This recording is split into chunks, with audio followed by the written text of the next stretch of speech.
Before we pray, let's first take a moment to listen to God's word and then we'll pray together. When you think about the great figures of faith, people who walked in intimate communion with God, one name that often comes to mind is the Apostle Paul. His life stands as a towering and timeless testimony of how God can take a broken, even hostile vessel and use it for the most extraordinary and glorious purposes. Paul was a man who lived under the undeniable, tangible hand of God. The book of Acts shows us just how powerfully the Spirit of God worked through him. In Acts chapter 19, the Bible says, God did extraordinary miracles through Paul, so that even handkerchiefs or aprons that had touched him were taken to the sick, and their illnesses were cured, and the evil spirits left them. Pause for a moment and try to imagine the kind of spiritual anointing that rested upon this man. This was not human strength. It was not charisma or cleverness. It was the raw, unadulterated power of God flowing through a completely surrendered life. Paul was not only a preacher of the gospel, he was a man who discerned spirits and cast out demons with a word of command. His faith was so robust, so unwavering, that when he and his companion Silas were brutally beaten, chained, and thrown into the deepest, darkest part of a Philippian prison, they responded not with despair or complaint, but with defiant songs of praise. Acts 16 reminds us that at the midnight hour, their voices lifted to God in worship, and suddenly the very foundations of the prison shook, the doors flew open, and their chains fell off. That is what bold, unwavering faith looks like, a faith that praises in the storm, a faith that refuses to bow to fear. Yet here is the profound and beautiful paradox of Paul's life.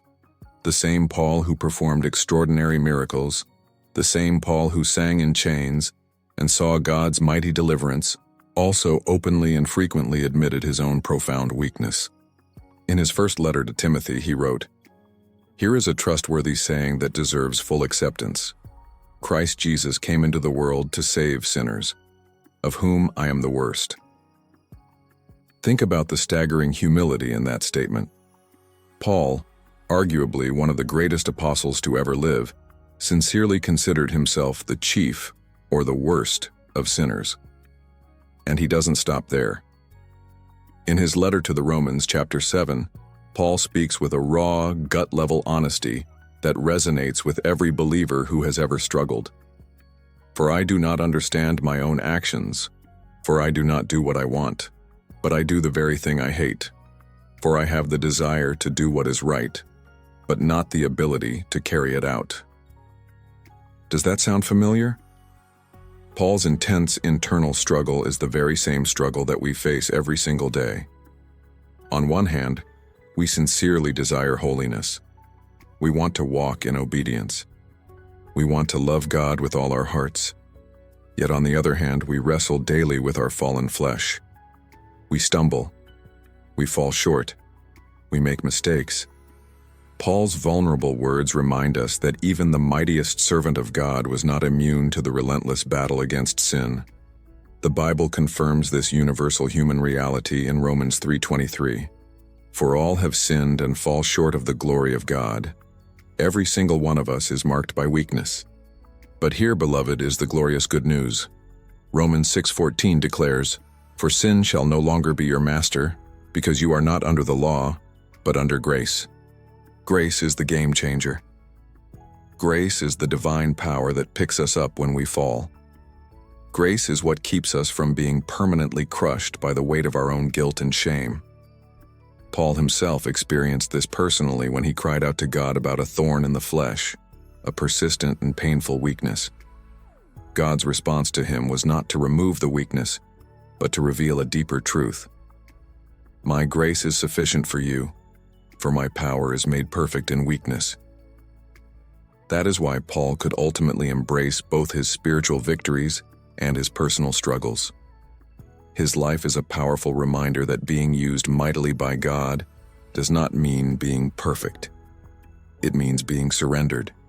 It means learning to trust in the inexhaustible strength of Christ, especially when your own strength fails. So, what does this mean for us today? It means that when you stumble, you don't have to stay down. When you feel torn between your desire to do good and the weakness that pulls you in the opposite direction. Remember that the struggle itself is evidence that your faith is alive. Dead hearts feel no conviction. But if you are wrestling with sin, if you are genuinely grieved when you fall, that is a sign that the Spirit of God is at work in you. The first step to overcoming sin is always repentance. Not excuses, not hiding, but humbling yourself before God and asking Him to cleanse you. 1 John 1:9 gives us this bedrock promise. If we confess our sins, He is faithful and just and will forgive us our sins and purify us from all unrighteousness. Christian growth is not about never falling. It is about learning to rise again and again through the boundless mercy of God. It is about learning to depend less on yourself and more on His Spirit each and every day. Paul's life reminds us that even in our weakness, God's strength is displayed. Even in our failures, His mercy is revealed.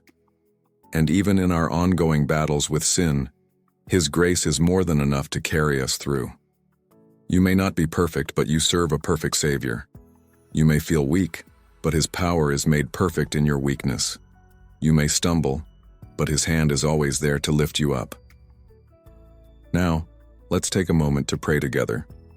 Lord Jesus, I lift up your holy name today. You are worthy of all honor. You are righteous, you are pure, and there is no blemish in you. You are the light of the world, the living Word, and the eternal King who reigns forever. Your word teaches me, if we claim to have no sin, we deceive ourselves, and the truth is not in us. If we confess our sins, He is faithful and just, and will forgive us our sins and to cleanse us from all unrighteousness. Lord, I cannot deny it. I, like all, have sinned and fall short of your glory. And so I come to you honestly, not with excuses, but with a heart asking for mercy. Forgive me, Lord, for every sin I have committed, knowingly and unknowingly. Forgive me for my thoughts that were not pleasing to you, for words that may have wounded others, and for actions that dishonored your name. Lord Jesus, I repent. I turn away from those things that keep me from walking closely with you. Wash me, cleanse me, and purify me, not by my own merit, but by your precious blood that was shed on the cross. I ask you, Lord, to help me live differently. Give me the strength to do what is right in your sight. In John 14, you said, "If you love me, keep my commandments." I want to love you not only with my lips, but with my entire life. So teach me to be obedient even when my flesh pulls me in another direction. Holy Spirit, I invite you to fill me afresh. Empower me to overcome sin. Cover me with your presence and strengthen me so that sin loses its grip over me. I thank you, Lord, that through your grace I am not a slave to sin, but a child of God who can walk in true freedom.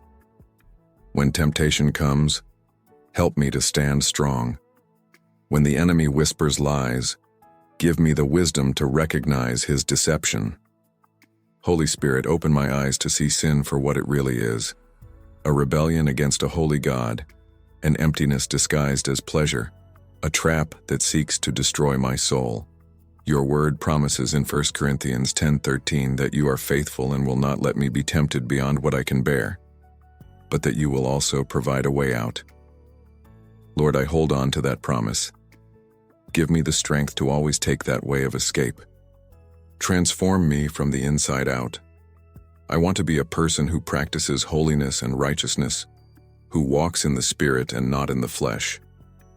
As your word declares in 2 Chronicles, if my people who are called by my name will humble themselves and pray and seek my face and turn from their wicked ways, then I will hear from heaven and I will forgive their sin.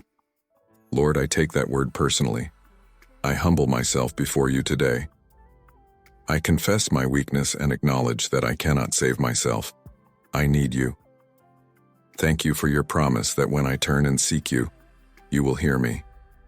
Holy Spirit, work deeply in me. Teach me to desire the things of God more than the things of this world.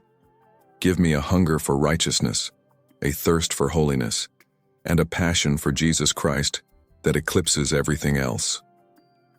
Lord, I know I am unworthy in myself, but I thank you that through Jesus Christ, I am made a new creation. The old has gone, the new has come. I believe that you are making me new today, So I surrender. My life is yours. My heart is yours. Lead me, and I will follow. Thank you, Lord Jesus, for hearing my prayer. In the mighty and precious name of Jesus Christ, I pray. Amen.